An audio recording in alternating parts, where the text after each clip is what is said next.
ಈ ಕಾರ್ಯಕ್ರಮಕ್ಕೆ ಬಂದಿರತಕ್ಕಂಥ ಮೂಲೆಗಳಿಂದ ಸಮಾಜದ ಎಲ್ಲ ಸಜ್ಜನ ಬಂಧುಗಳೇ, ಶ್ರದ್ಧೆಯ ತಾಯಂದಿರೇ, ಮಾಧ್ಯಮದ ಮಿತ್ರರೇ, ನಾನು ಗುರುಗಳನ್ನ ಕೇಳಿದೆ, ನಾನು ಆದ್ಮೇಲೆ ಇನ್ಯಾರ್ಯಾರು ಮಾತಾಡ್ತಾರೆ. ಅವ್ರು ಹೇಳಿದ್ರೆ ನೀವು ಆದ್ಮೇಲೆ ಇನ್ಯಾರು ಮಾತಾಡೋಂಗಿಲ್ಲ, ನೀವೇ ಕಡೆ ಭಾಷಣಕಾರರು ಅಂತ. ಜೊತೆಗೆ ನಮ್ಮ ಬಿ.ಜಿ. ಪಾಟೀಲ್ ಹಿಡ್ಕೊಂಡು ಎಲ್ಲರೂ ಮಾತಾಡಿದ್ರೆ ಅಂತ ನಾನು ಭಾವಿಸ್ಕೊತೀನಿ. ಸಂಪ್ರದಾಯ ಪ್ರಕಾರ ಕೊನೆಗೆ ಗುರುಗಳು ಮಾತಾಡಬೇಕು. ಆದ್ರೆ ಅವ್ರು ನಾನು ಒಂದು ಮಾತು ಹೇಳಿದ್ರು, ಕೆಲವೊಂದು ವಿಚಾರಗಳನ್ನು ನಿಮ್ಮ ಮುಂದೆ ನಾನು ಗಮನಕ್ಕೆ ತರಬೇಕಾಗಿದೆ, ಉತ್ತರದಾಯಕವಾಗಿ ನೀವು ಮಾತಾಡಬೇಕು ಅಂತ ಹೇಳಿದರು. ಈ ಕಾರ್ಯಕ್ರಮದೊಳಗೆ ಕೊನೆ ಭಾಷಣಕಾರ ಆಗಬಾರ್ದು ಮತ್ತು ಮನೆ ಒಳಗೆ ಹಿರಿ ಮಗ ಆಗಿ ಹುಟ್ಟಬಾರ್ದು. ಬಹಳ ಕಷ್ಟ ಅದು. ಮನೆ ಒಳಗೆ ಅವ್ನು ಹಿರಿ ಮಗ ಹುಟ್ಟಿದ್ದಲ್ಲ, ಇಡೀ ಮನೆ ಜವಾಬ್ದಾರಿ ಅವ್ರದೇ ಇರ್ತದೆ. ಎಲ್ಲರೂ ಸಮುದಾಯ ಕೂಡ ಹೋಗ್ಬೇಕಾಗಿರ್ತಕ್ಕಂಥ ಹೊಣೆಗಾರಿಕೆ ಕೂಡ ಅವನಿಗೆ ಇರ್ತದೆ. ಈ ಭಾಷಣದೊಳಗೆ ಕೊನೆ ಭಾಷಣ ಮಾಡೋರ್ಗು ಅಷ್ಟೇ ಪರಿಸ್ಥಿತಿ ಕಷ್ಟ. ಯಾಕಂದ್ರೆ ಎಲ್ಲಾ ವಿಷಯಗಳನ್ನ ಮಾತಾಡಿರ್ತಾರೆ. ನಾವು ಮಾತಾಡೋದು ಏನು ಉಳಿದಿರಂಗಿಲ್ಲ. ಆದ್ರೆ ಅನೇಕ ವಿಚಾರಗಳನ್ನ ಅವರೆಲ್ಲರೂ ಕೂಡ ಹಂಚಿಕೊಂಡಿದ್ದಾರೆ. ಅದರ ಒಂದ್ ಕಡೆ ಏನಾಗಿತ್ತಂದ್ರೆ, ಒಂದು 4-6 ಜನ ಸೇರಿಕೊಂಡು ವಾಯು ವಿಹಾರಕ್ಕೆ ಹೋಗಿದ್ರು. ಅವರು ವಾಕಿಂಗ್ ಅಂತ ಕರಿತೀವಲ್ಲ, ವಾಕಿಂಗ್ ಹೋದಾಗ ಒಂದು 5-6 ಜನ ಇದ್ರು. ಅವಾಗ ದಾರಿ ಮಧ್ಯದಲ್ಲಿ ಒಂದು ಒಳ್ಳೆ ಮಾವಿನ ಗಿಡ ಇತ್ತು. ಬೇಸಿಗೆ ದಿವಸ ಹಣ್ಣು ಬಿಟ್ಟಿತ್ತು. ಎಲ್ಲರೂ ಹೋಗಿ ಆ ನೆರಳು ಕೆಳಗಡೆ ಕುಂತಾಗ ಬಂದ ಮಾವಿನ ಹಣ್ಣು ಭಾಳ ಚೆನ್ನಾಗಿದಾವು, ಅದನ್ನ ಮರ ಏರಿ ಹರ್ಕೋಬೇಕು ಅಂತ ಬಂದ. ನನಗೆ ಮರ ಹತ್ತಾಕ್ ಬರಲ್ಲ ಅಂತ. ಇನ್ನೊಬ್ಬ ಕೇಳಿದ್ರೆ ನಿನಗ ನನಗೂ ಬರಲ್ಲ. ಎಲ್ಲರನ್ನು ಕೇಳಿದ್ರು ಯಾರಿಗೇ ಬರಲ್ಲ ಅಂದ್ರು. ನನ್ನಂತ ಒಬ್ಬ ಬಂದಿದ್ದಲ್ಲ, ನೋಡಕ್ ಸ್ವಲ್ಪ ಗಾಡಿಸಿದ್ದ. ಒಂದು ಕೆಲಸ ಮಾಡೋಣ, ನೀ ಕೆಳಗೆ ನಿಲ್ಲು, ನಿನ್ನ ಮ್ಯಾಗ ಒಬ್ಬೊಬ್ಬರು ಹತ್ತಿ ಮ್ಯಾಗ ನಿಂದಿರ್ತೀವಿ, ಕಾಯಿ ಹರಿತೀವಿ, ಆಮೇಲೆ ಎಲ್ಲರೂ ಕೂಡ ಹಚ್ಕೊಂಡು ತಿನ್ನೋಣ ಅಂದ್ರು. ಮ್ಯಾಗ ಭಾಳ ಬುದ್ಧಿವಂತಿದ್ದ. ಅವ ಒಂದು ಕಾಯಿ ಹರ್ಕೊಂಡ ಹಣ್ಣಾಗಿತ್ತು, ಅದನ್ನು ತಗೊಂಡ ತನ್ನ ಪಾಲಿನ ಹಿಂದೆ ನನ್ನ ಹೀರ್ಬೇಕಂತ ತಿಳ್ಕೊಂಡು ಆ ಮಾವಿನ ಹಣ್ಣಿನಾಗಿರೋ ರಸ ಹಿಡ್ಕೊಂಡು ಕೆಳಗೆ ಕೈ ಮಾಡಿಕೊಟ್ಟ. ಅವ ಕೆಳಗೆ ನಿಂತಿದ್ದಲ್ಲ, ಇದನ್ನ ನೋಡಿ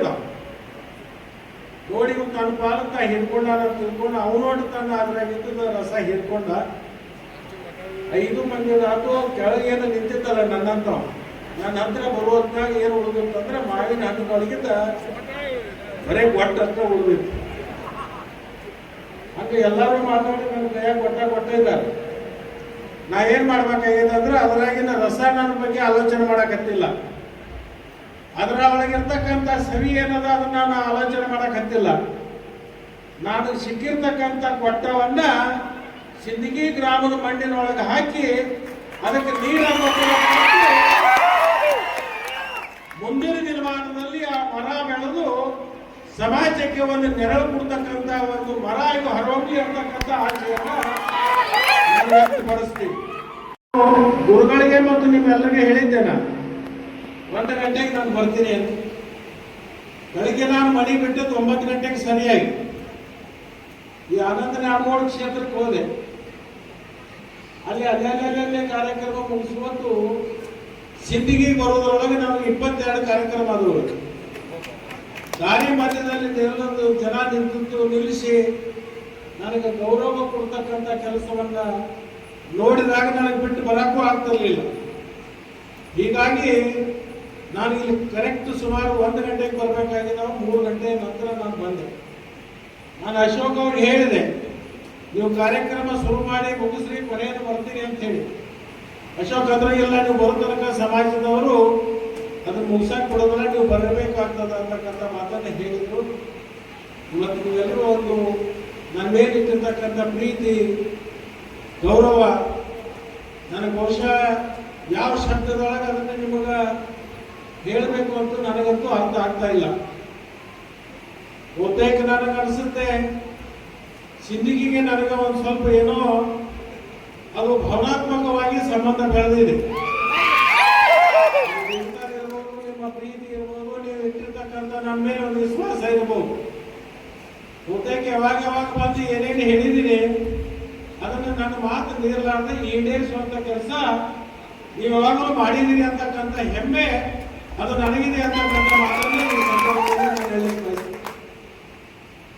ನಾನೇನು ಇಲ್ಲಿ ಹೆಚ್ಚಿಗೆ ಮಾತಾಡ್ಲಿಕ್ಕೆ ಹೋಗೋದಲ್ಲ. ಒಂದು ನಾವು ಅರ್ಥ ಮಾಡ್ಕೋಬೇಕು, ಬಹುತೇಕ ಅನೇಕ ಮಹಾತ್ಮರು ಇಲ್ಲಿದ್ದಾರೆ. ಹುಟ್ಟು ಆಕಸ್ಮಿಕ, ಸಾವು ಖಚಿತ. ಈ ಹುಟ್ಟು ಸಾವು ಮಧ್ಯದಲ್ಲಿ ಇರ್ತಕ್ಕಂಥ ನಮ್ಮ ಪವಿತ್ರವಾಗಿರ್ತಕ್ಕಂಥ ಏನು ಬದುಕಿದೆಯಲ್ಲ, ಇದನ್ನ ಯಾವ ತರದಿಂದ ನಾವು ಸಾರ್ಥಕತೆಯನ್ನ ಪಡ್ಕೋಬೇಕು ಅಂತಕ್ಕಂಥ ಒಂದು ಆಲೋಚನೆ ನಮ್ಮಲ್ಲಿ ಇರಬೇಕು. ಹುಟ್ಟಿದ್ದೀವಿ ಆಕಸ್ಮಿಕ, ಹುಟ್ಟಿದ ಮೇಲೆ ನಾವು ಆಲೋಚನೆ ಮಾಡಕತ್ತೀವಿ. ಆ ಸಮಾಜದಾಗ ಹುಟ್ಟಬೇಕಾಗಿತ್ತು, ಈ ಸಮಾಜದಾಗ ಹುಟ್ಟಬೇಕಾಗಿತ್ತು, ಇಂಥವ್ರ ಮನೆ ಒಳಗೆ ಹುಟ್ಟಬೇಕಾಗಿತ್ತು, ಇಂಥವ್ರ ಶ್ರೀಮಂತರ ಮನೆಯಾಗ ಹುಟ್ಟಬೇಕಾಗಿತ್ತು. ಪ್ರಯೋಜನ ಇಲ್ಲ. ಹುಟ್ಟಾಗಿದೆ, ಆದ್ರೆ ಹುಟ್ಟು ಆದ್ಮೇಲೆ ನಾವು ಚಿಂತಿಸಿ ಫಲ ಇಲ್ಲ. ಹುಟ್ಟಿದ್ದೀವಿ, ಸಾವು ಖಚಿತಿದೆ. ಈ ಹುಟ್ಟು ಸಾವು ಮಧ್ಯದಲ್ಲಿ ಇರ್ತಕ್ಕಂಥ ಈ ಪವಿತ್ರವಾಗಿರ್ತಕ್ಕಂಥ ಬದುಕೇನಿದೆಯಲ್ಲ, ಈ ಬದುಕನ್ನ ಸಮಾಜಕ್ಕಾಗಿ ನಾವು ಸಮರ್ಪಣೆ ಯಾವ ತರದಿಂದ ಮಾಡಿದ್ರೆ ಆ ಸಮಾಜ ನಮ್ಮನ್ನ ಗೌರವಿಸ್ತಿದೆ ಅಂತಕ್ಕಂಥದನ್ನ ಮಾತ್ರ ನಾವು ಆಲೋಚನೆ ಮಾಡಬೇಕು. ಅದಕ್ಕೆ ನಾನು ಇಷ್ಟ ಹೇಳ್ತೀನಿ, ಎಲ್ಲರೂ ಹೇಳಿದ್ರು ನಮ್ಮ ಸಮಾಜದ ಬಗ್ಗೆ ಗೌರವ ಇರಬೇಕು. ನಿಜ, ನಮ್ಮ ಸಮಾಜದ ಬಗ್ಗೆ ಗೌರವ ಇರಬೇಕು. ಇನ್ನೊಂದು ಸಮಾಜದ ಬಗ್ಗೆ ನಮಗೆ ಅತ್ಯಂತ ಗೌರವ ಇರಬೇಕು. ಇವತ್ತು ಕೇವಲ ಒಂದು ಸಮಾಜದಿಂದ ನಾವು ಯಾವುದು ಕೂಡ ಸಾಧಿಸಲಿಕ್ಕೆ ಸಾಧ್ಯ ಆಗೋದಲ್ಲ.